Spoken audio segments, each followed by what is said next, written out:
Hi everybody. I wanted to talk about how you may view the comments that I left for you in your paper. So when you go into the Dropbox folder, you will see a link that says View. So you should click that and you will have to download the paper. Now essentially what I've done is I've opened up your essay that you gave me, I made comments in it, and then I put it back in the Dropbox for you. So anyway, I'm using our peer review for paper 1 just to show you what some of my comments will look like, especially the marginal comments. So everybody should see marginal comments in their essay. Now, if you're not seeing any of those, you will want to click in. Of course, I'm using Microsoft Word, or if you're using another program, if the comments aren't showing up, you may have to view them when you can open them with Microsoft Word. But we'll just have to see how that goes. Anyway, you want to click Review, the Review tab, and then you want to make sure that it's allowing you're choosing the option that allows you to see those marginal comments. So of course you might see something that says this, show markup. You might see one that says show all. Okay. So anyway, you might want to play around with these just to see. See, now it disappears. Alright, you don't want that. You want to make sure you click here, click in this area until you choose one that shows you everything. And I really recommend choosing the final version, not an original. So anyway, if you're in the right space, if you're viewing it in the right mode, you will be able to see my marginal comments. I provide comments in the margin, and I provide comments throughout the essay, embedded within the essay. And then I provide comments at the very end. But probably most of the comments that occur in the essay itself will be marginal. Alright, so anyway, when you review all of this and you go to the very bottom of your essay, you will see two grades. One will be called grade or grade now. The other one will be called grade of the final draft. The grade now is the one that you actually get for this essay, for this first draft. I'm a little more lenient with that with the first draft, because I understand it is a first draft and you're not quite sure exactly what you're supposed to do. It's you're just kind of figuring it out, and that's okay.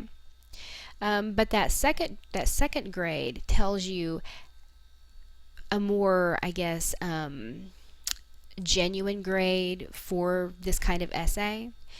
So what you want to do when you're working on your second draft, your final draft, which is your second draft, is to look at all of the comments that I have made to you, because everything that I've left is relevant. I haven't just gone in there and just made random comments that don't have any importance.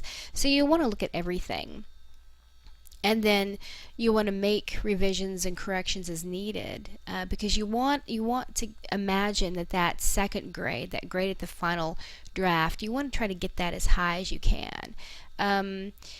So if you just turned around and turned the same essay in for that final draft, your grade would fall somewhere between the grade that I have listed if it were the final draft and a 0. Okay, so say that you made like a 70 for that second grade.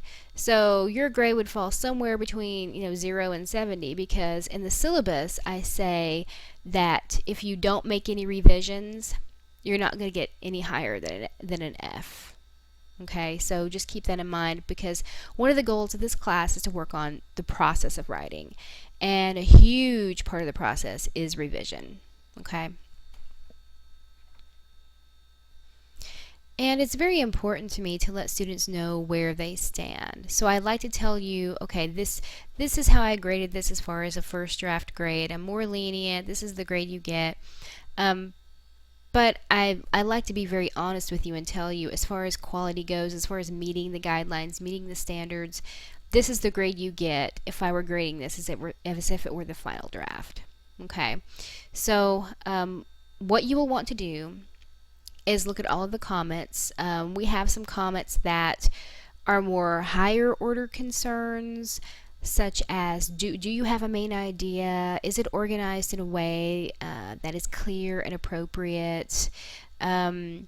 Have you given enough content development? In other words, do you have enough information to back up and make your idea clear to the reader?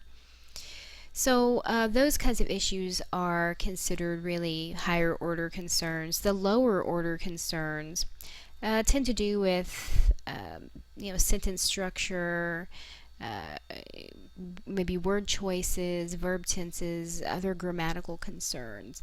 Both are important. Both are important. But sometimes it's hard to focus on everything at once. So it's a great idea if first you deal with the higher order concerns, such as, Professor Stevens said in her comments that she doesn't know what my main idea is. She can't tell really what the purpose of my essay is. So you would have to tackle that first. Talk with a tutor about it. Tackle that first, get that under control, and then you can move on to providing, content and such. I think a couple of people didn't really give me narrative essays. You actually gave me descriptive ones. So remember that we're writing a narrative descriptive essay. So yes, it will contain description. However, what controls your essay, what controls the organization and the structure and much of the content is narrative, is narration. So you're going to have to turn it, if I said that to you, you're going to have to turn it into more of a story, into more of a series of events, okay?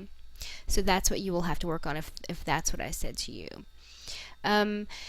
Don't be lulled into a false sense of security if you made a very high grade now, okay? Because again, if I thought you did a good job on certain parts of this, or even overall, I would have given you a higher grade on that. But you really want to pay attention to that second grade, because say you made like an 87 for the grade now, but then you made a 67 for the second grade.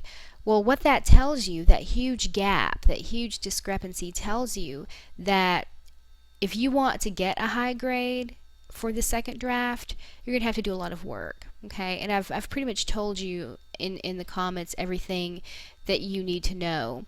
Now, that means that you'll probably have to work with people. If you really want that grade to go up, you'll have to work with people to make that happen.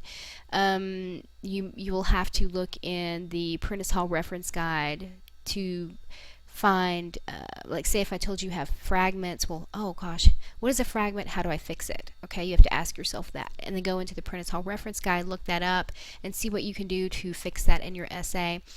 You also want to look, when I write in the margins that I see sentence fragments or comma splices or missing commas or things like that, then you want to make sure that you check the whole essay for that, because if you did it once, you probably did it more than once. So you want to go back and check that as well. So I wish you luck with your revisions. If you have questions, feel free to email me, and I look forward to reading your second drafts.